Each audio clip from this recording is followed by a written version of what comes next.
nyuma y'uko iminota 90 yari imaze kurangira tuvuga tuti Maroc itwaye igikombe birarangiye ariko Diaz atera Panenka hanyuma umuzamu amwereka ko izo Panenka asanzwe amenyereye kuzikuramo atamubeshya ariko mbere nyine ibintu byari bimaze kuba basohotse mu kibuga n'ibindi mbere yuko Rugaju yinjira mu kibuga bantu dutembereze kuri uyu mukino ibyawuranze ubundi tuze turebe icyo ikibuga cyaduhaye. Ibyaranze uyu mukino birumvikana hari ibintu bya mbere by'ibanze abantu bagomba kumenya cyangwa se byari mu mitwe y'abantu mbere ko umukino utangira. Ni ikipe y'igihugu ya Maroc yari iri mu rugo niyo yakiriye igikombe. Iki cyari cyo cya mbere cyo kumenya stade yari yakubise yuzuye. Cyari ikintu gikomeye cyane ku ruhande rw'ikipe ya Maroc. Ikindi cya kabiri cyagombaga kumenyekana muri uyu mukino nuko ikipe ya Senegal umwe muri ba myugariro bayiyoboye akaba na kapiteni wayo wa mbere Kalidou Koulibaly yabonye amakarita yuzuye ku buryo atari yemerewe gukina uyu mukino. Abantu bibazaga ngo se araza gusimburwa nande muri uyu mukino. Ikipe ya Senegal yari yarageze kuri uyu mukino inganyije match imwe nayo nta match nimwe yari yaratakaje. Ikipe ya Maroc nayo nuko ntiyigeze itakaza umukino, yari yaratsinze ibitego 9, yaratsinzwe igitego kimwe gusa. Birumvikana rero ko wari umukino ukomeye cyane. Hanyuma rero ikindi abantu bagomba kumenya nuko mu gihugu cya Maroc abafana n'ibirori bindi byose byari byabanjirije umukino nyine byagaragazaga ubushyuhe ndetse n'ubwitabire budasanzwe mu mbeho nyinshi ariko ikipe imeze neza cyane. Hanyuma rero ikingenzi twagarukaho cyane cyangwa se ibyaranze umukino nuko mu mukino mo hagati ikipe ya Senegal ndetse n'ikipe ya Maroc yari amakipe wabonaga yenda kunganya imbaraga zari nka 51 kuri 49 bari begeranye cyane ku buryo birarangwa na statistike z'igice cya mbere cy'umukino. Regan basohotse mu kibuga amakipe yombi amaze gutera amashoti 3 kuri buri ruhande ariko amashoti ya Senegal abiri yari shot on target yari amashoti ashobora kuba yabyara igitego mu gihe amashoti 3 yose ya Maroc yari off target. Ubango bagiye kuruhuka n'ubundi abantu bakibona ko byashoboka ikipe yari yose yatsinda indi muri uyu mukino. Hanyuma rero bavuye kuruhuka igice cya kabiri kirimo ubwenge bwinshi n'ubuhanga bwinshi cyane ku ikipe ya Maroc yasunikaga Senegal kugira ngo irebe ko yabona igitego bariyo ikibanza. Byashobokaga cyane mu minota nka 70 ikipe ya Maroc yari imaze kunayo kurata nk'uburyo nka butatu bwiza cyane bwabyara ibitego ariko nyine abadefenseri bakomeza kugaragaza compactness ku ruhande rw'ikipe ya Senegal ntibatsindwa igitego. Bigeze mu munota wa 72 ikipe ya Senegal yabonye corner nziza cyane ubwo bita Achraf Hakimi yaramaritse umukinnyi wa Senegal. Corner barayitera ya indi yambukiranye karenga izamo umukinnyi ni Dick wa Senegal umupira ahurirana na Hakimi kwa kundi abakinnyi bakururana bari muri duel. Hakimi arirasa yinaga hasi nk'umuntu bakoreye ikosa umupira ariko n'ubundi bari yakubise kuri poto wo bita Pape Gueye yatsinda igitego ariko icyo gitego umusifuzi acyanze baranamubwira ba Idriss Gana Gueye ati wagiye ukajya kureba kuri VAR kuko iri kosa ntago ari kosa ryabaye. Arababwira ati nabyiboneye nari mpari dukomeze umukino nta gitego cyabonetse. So umukino urasunika ugeze ku minota 90 bongeye iminota 8 ku minota 97 ikipe ya Maroc yabonye corner maze uwo bita Diouf yaramaritse Ibrahim Diaz umupira bawuteye bawerekeza ku izamu. Diouf akurura Ibrahim Diaz amugusha hasi umupira ukuraho n'umutwe. Ikipe ya Maroc binciye kuri Ibrahim Diaz yarekeranye cyane araburana abwira umusifuzi nawe abaza muri VAR baramubwira bati turabona bishobora kuba byaba penalty. Ajya kwirebera kuri VAR agiye kureba kuri VAR mu by'ukuri ubirebye nuko ari ku minota 97 w'umukino habura umunota umwe mu mukino urangire penalty yariyo. Diouf yari yakuriye Ibrahim Diaz ndetse no kuri VAR bigaragara na replay natwe twarebaga yari penalty. Yemeza rero ko ikipe ya Maroc ibonye penalty. Aho ngaho niho havutse ikintu bita imvururu zikomeye cyane zatewe n'iki. Uvuga ngo ikipe ya Senegal bamaze kwemeza ko bagiye kwitera penaliti, abakinnyi bose biramanse birundira ku mutoza bajya kumutonganya, bakazajya bamwereka amasinye ati muba mwatamiye mwariye, bakamwereka bwa buryo umuntu aba abara amafaranga bamubwira ati ni kashi izi ngizi zirimo zirakora hano, birangira atanze n'amakarita y'umuhondo kuri ba Ismaila Sarr, baraburana mu buryo bukomeye cyane. Biza kurangira uwo bita umuzamu Edouard Mendy niwe wabaye uwa mbere mu gusohoka mu izamu, aravuga ati ntabwo bishoboka, ntimwadutera iyi penaliti. Idris Gana Gueye akagenda akabwira umusifuzi, ugiye kuri VAR, njye nakubwiye kujya kureba kuri VAR ku minota 71 dutsinze igitego, wanga kujyayo, ni gute nyine iyi ni injustice. So igihe Edouard Mendy yavaga mu izamu, Papa Thiaw umutoza w'ikipe ya Senegal nawe yashyushye cyane kuri bench avugana n'abatoza bungirije be, birangira atangiye kwereka abakinnyi ati mwisohokere mu kibuga tubarekere iki gikombe bakibahe bagitware. Papa Thiaw ahamagara abakinnyi bagera igihe baramwumvira bose barasohoka. Uwo bita Sadio Mane akomeza kugwa mu cyo bita embarras de choix,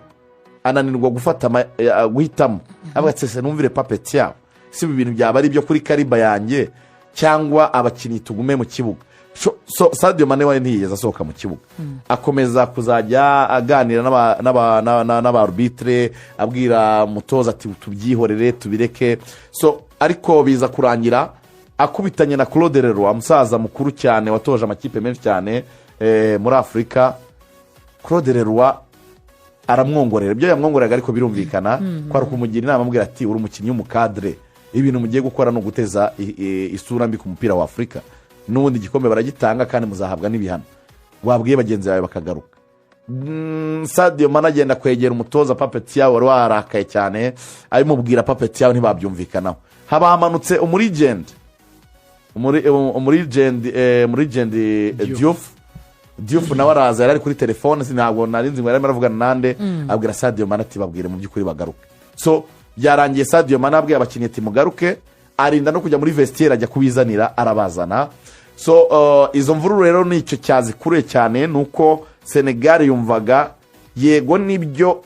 iyi penaliti yakabayeyo, ariko mu minota 97 ntiwakayemeye kuko n'ubundi wabaranshije, natwe twima igitego cyari kuba aricyo. So nicyo cyateye imvururu zikomeye cyane, baragaruka mu kibuga. Ikipe ya Maroc yakoze amahitamo mabi cyane mu guhitamo Brahim Diaz, bitewe na experience. Brahim Diaz niwe bahaye gutera penalty, Nesri yari yayifashe na Ashraf Hakimi barimo baraganira uburyo umwe yayitera. So biza kurangira Brahim Diaz ariyo banze ko agomba kuyitera. Mu mutwe wa Brahim Diaz hari harimo ibintu byinshi, Maroc nemeye kuyikinira nyuma, nari narabyanze. Mu kanya ubu ngubu ni 97 ni insindi penalty, turatwara igikombe n'abamejeje ishema ikipe. Mu mutwe we uwo bita Edouard Mendy araza aramwegera aramubwira ati ndayikuramo aho uyitera hose, ndayikuramo mubikamo mu bwoba bukomeye cyane. Wabonaga ko Brahim Diaz afite ibintu byinshi cyane mu mutwe bimurwaniramo, areba kuri baro nawe yanga gufixa mu maso y'umuzamu, arangije yigira inama yo gutera Panenka. Mu gutera Panenka, abantu iyo turimo turavuga Panenka ni wa mupira umukinnyi abazi neza ko umuzamu ari buze kugwa mu nguni runaka, agapira asa nk'umuteye koroheje kaba kari buce n'ubundi hagati mu izamu. Uwo bita Edouard Mendy yari yamaze no gupfukama, yari yafashe inguni agiye kujya mu nguni, ariko atera agapanenka koroheje cyane, agapira aragafata, biba mu minota 97 amaze gufata umupira umusifuzi yahise asifura ko umukino urangiye, bajya muri extra time rero iza kuryoha cyane ku ruhande rw'ikipe ya Senegal. Umupira wavuye muri defense bawukiriyarinze, ikipe ya Maroc yari mirabataka, umupira ugera kuri Sadio Mane ajijisha abakinnyi ba Maroc, arawujyana bamukurikira ari babiri, abereka nkaho agiye kushorera ujyana imbere, ariko birangije atera taronade awohereza kwa Idris Gana Gueye. Idris Gana Gueye yari amaze kubona ko bita Pape Gueye yarahagaze neza cyane, umupira aramusunikira, Pape Gueye yirukanse intambwe zirenga metero nka 20-25, ari kuri shoti rikomeye cyane ry'imoso, kiba igitego kimwe. Ikipe ya Senegal itsinda icyo gitego, ishyiryamaho, match irarangira, Senegal twari igikombe. Urakoze cyane bwana Kwizigira Papa Arlo kuri iyo report. Ubu rero Rugaju, ku banyarwanda bagukurikiye barifuza kwinjira mu kibuga, impamvu tujya mu kibuga ndibuka ko tujya gutangira iki gikombe cya afurika waratubwira guti urebye Maroc home advantage bafite rwose wavuga ko unakunze squad yabo yaba ari abasimbura batangira mu kibuga nubwo baje guhura n'ibibazo by'imvune hagati muri competition n'igikombe baherukaga kera ariko nanone twareba Senegal ko yagiye izamuka kugera no muri knockout stage katwereka ibindi bimenyetso ari nako Morocco yo abantu batangiraga kwikemanga uburyo yagiye isohoka mu mikino yo gukuranwa mu knockout stage ikibuga cyatweretse iki cyaje kuvamo igitego kimwe batitaye ku misifurire n'ibindi iki gikombe kikaba gisubiye mu gihugu cya Senegal. Reka tubanza twumve kano kantu ho gato tugabanyirizaho gatoya kugira ngo kumvikane neza abantu bumve Sadio Mane amagambo yavugaga abandi bagiye cyagera asigaye mu kibuga wenyine tuyahereho.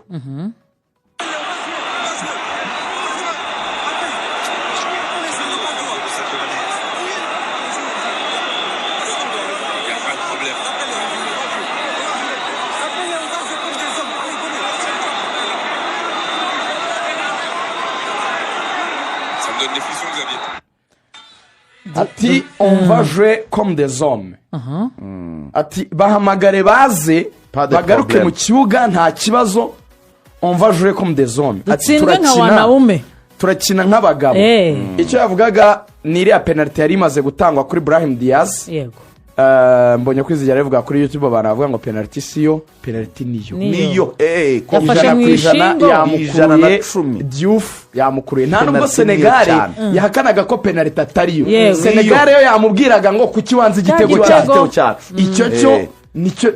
urebye n'igitego cyabo nacyo cyari kuvuga ngo umukinnyi ngo bagiye muri dueli abagiye gutera umupira n'umutwe we wazanye amaboko yawe nanjye nzana yanjye amaboko arahura ntabwo amusunitse biri tuhashi rwose ku buryo byaba ikintu cyo kwanga igitego bera bitega Burayi bahora babitsinda nese ntabwo ujye ubona abakinnyi banabanza no gusa n'abafatanye umwe agasa n'uwigijeho nimero yo gutera umutwe normalement yatekereje icyo nyine narebye wenda ndarabara umusifuzi aravuga ati ni mu minota ya nyuma iyi ni ikipe iri mu rugo habayemo akantu k'agakontakite gato ndamutse ntanze igitego kuri Senegal match yabirangiye noneho kwa kundi rero balance nyine itabamo umupira ntubuzi biri imbere wowe mu gihe wanze igitego cyayo kiri cyo habaye penalty ya nyacyo ukisanga tayari imyanzuro ugomba gufata penalty ugomba kwitanga kandi yabaye kuko yamufashe ku rutugu aramukurura so yari penalty nta ikindi abantu bagomba kumenya icyo banenga umusifuzi nuko kujera ibyo bintu byombi baravuga ngo kuko yari yanze igitego ari no kwanga penalty ariko buriya niko Fischer yari gukomeza kugenda yandura so it's better ko afata decision nyine uko yayifasha kukimere kuri Sadio Mane harimo ibintu byo kwanza kumushema mbere ko tujya mu kibuga yego buriya iyo Papet yawo decision yafashe kuko abantu bavugaga ngo yagaragaje icyo bita sportsmanship kuba nyine umusportif ukavuga ngo okay umusifuzi niba afashe icyemezo nubwo naba ntakishimiye reka twemere batere penalty niba twari igikombe bagitware abandi batoya ati kina kintu yafashe cyo kubanza kuba guteza imvururu bakajya muri vestiaire nyuma bakaza kugaruka ngo cyakoze icyo bita cyagize icyo nakwita psychological impact cyangwa se effect ku bakinnyi ba Maroc nibyo kuko iriya penalty yatekerejwe guterwa n'abantu batatu niba mubyibuka penalty bwa mbere igikorwa Ashraf Hakimi yafashe umupira afashe umupira barabati ntayo mutera Mendy yivira mu izamu ubwo nyine ntiyari kwitera nta muzamu urimo biba ngombwa ko mu kugaruka bamaze kugaruka yafashwe na Youssef En Nesri yanateruye baragenda agiye kujya kwitera haciyemo akanya sinza akavuye kongeye kubaho baro bayihereza Brahim Diaz akavuye kabaye buriya Sadio Mane igihe yavugaga ngo on va jouer comme des hommes muze kureba bamaze gutereka baro habanje kuba akantu kakandi gakafuyaje igihe umusifuzi yaragiye gutanga amabwiriza kuri Edouard Mendy noneho Sadio Mane arimo aramubwira ati wongereho iminota ati iminota yahagaze yavuga ati iminota yahagaze n'imvururu zavutse ni naryo jambo yavuze nyine ryo on va jouer comme des hommes ni nkaho yavugaga ati it's okay bayiteye iminota yose baduha nijya muri bashaye bashyiraho itatu dukine natwe tuyishakemo intsinzi so icyabaye rero ni iki Sadio Mane reka tumuhero mbere kuri Diaz icyambere cyo gushimira Sadio Mane igihe igihugu cyose cyashyushye kuko cyari igihugu cyose bariya abantu bari bari mu kibuga niyo Senegal iyo bafata umwanzuro wo kugenda ni igihugu cyari kuba gitsinzwe cyane ntacyo perezida w'igihugu yabikoraho ntacyo minisitiri w'intebe yabikoraho ni abaturage nacyo Sadio Mane yavuze ngo icyatumye ngoma mu kibuga nabikoreye abantu bari kureba umupira n'abanyagihugu ba Senegal kuko decision yo kugenda bose byari kuba kwivumbura tukaba munsi twiciraguraho ariko reka mbabwize ukuri decision arbitre akivuga ngo ni penalty na perezida wa FIFA nta kintu na kimwe cyakora hiriya decision uko umupira w'amaguru wubakitse nta kintu na kimwe cyakora hiriya penalty kudaterwa ntibibaho amaze kureba kuri VAR yahanwa imyaka yose asigaje adasifura yakurikiranwaho ruswa wenda bikabona ko yayihawe agafungwa haba ibintu miliyoni ariko penalty yo yaterwa utayitewe ubwo nyine waterwa forfait bivuga ngo icyemezo Senegal yari ifashe cyo kudakomeza match cyari kibakwiye ku gikombe completely byari birangiye so kugira icyo kintu cyo kuba cold blooded kumva nyine utuje muri wowe mu gihe abandi bantu bose ubona barakaye batabyumva umujinya wabaye umujinya Sadio Mane iriya geste yakoze niyo yahamije yuko ari umurejande yamuzamuye izina rya Sadio Mane hatangiye deba nyuma ku basesenguzi hari ishene nakurikiye nijoro bari kuvuga ngo ariko ubundi ntabwo yaba ari we murejande uruta abandi muri Afurika deba yaza why afite ibikombe bibiri bya Afurika afite Champions League i Burayi afite amashampiyoni i Burayi